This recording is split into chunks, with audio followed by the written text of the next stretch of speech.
हमारे राजस्थान में एक कहावत कही जाती है कि अगर मुसलमान ऊपर से नीचे तक सोने का भी हो जाए ना, तब भी उसका पिछवाड़ा पीतल का रहता है। यानी कि इसका मतलब ये हुआ कि वो कभी भी दिखा सकता है, और यही पिछवाड़ा यानी कि अपनी औकात इन बांग्लादेशियों ने दिखाई। ठीक है। जब इन बांग्लादेशियों की माँ का बलात्कार हो रहा था, इनकी बहनों का बलात्कार हो रहा था, जब इनके लोगों को घर से निकाल के मारा जा रहा था, पाकिस्तान की आर्मी बिना भेदभाव के, चाहे हिंदू हो, चाहे मुसलमान हो, चाहे सिख हो, चाहे ईसाई हो, हर बांग्लादेशी के साथ में उत्पीड़न कर रहा था, मार रहा था, रेप कर रहा था, तब इनको बचाया था हिंदुस्तानियों ने। और हिंदुस्तान के 4000 सैनिकों ने अपनी जान की बाजी लगाई थी, तब जाके ये बांग्लादेशी उन अत्याचारों से मुक्त हुए थे। मैं जानता हूँ। तो इन बांग्लादेशी जायलों ने उसका रिजल्ट तुम्हें क्या दिया? रिजल्ट ये दिया, 1971 में बांग्लादेश के अंदर 26% हिंदू थे, आज 8% पे रह गए। और 8% का भी इन्होंने जो हल किया है, उसको देखने के बाद तो मैं ये बोल सकता हूँ, बांग्लादेशी हो या जो भी मुसलमान कौम होती है, ये किसी की सगी नहीं होती भाई, ये किसी की भी सगी नहीं होती। इनमें जहालत कूट कूट के भरी होती है, दरिंदे होते हैं, दरिंदे, चलते फिरते दरिंदे।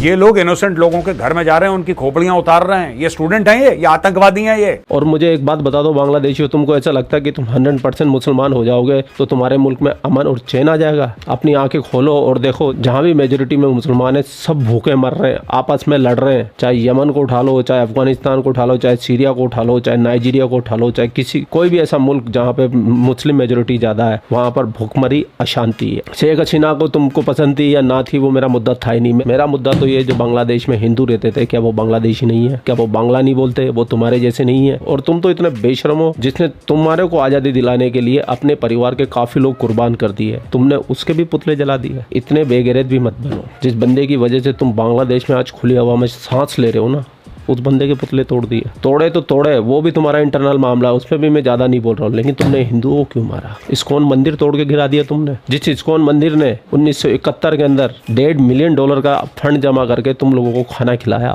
सालों तक खिलाया, क्योंकि उस वक्त बांग्लादेश में गरीबी थी, भूखमरी थी, तुमने उस मंदिर में तोड़फोड़ कर दी।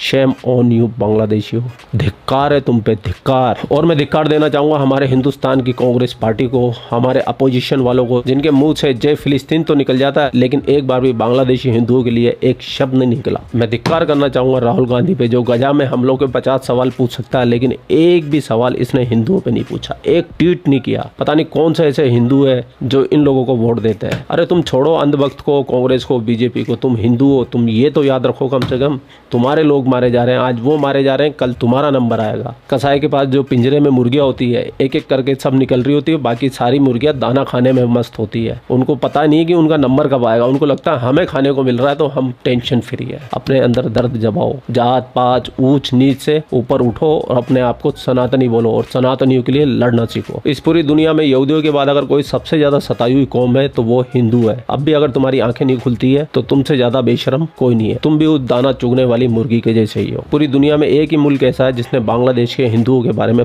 बात उठाई है। इजराइल ने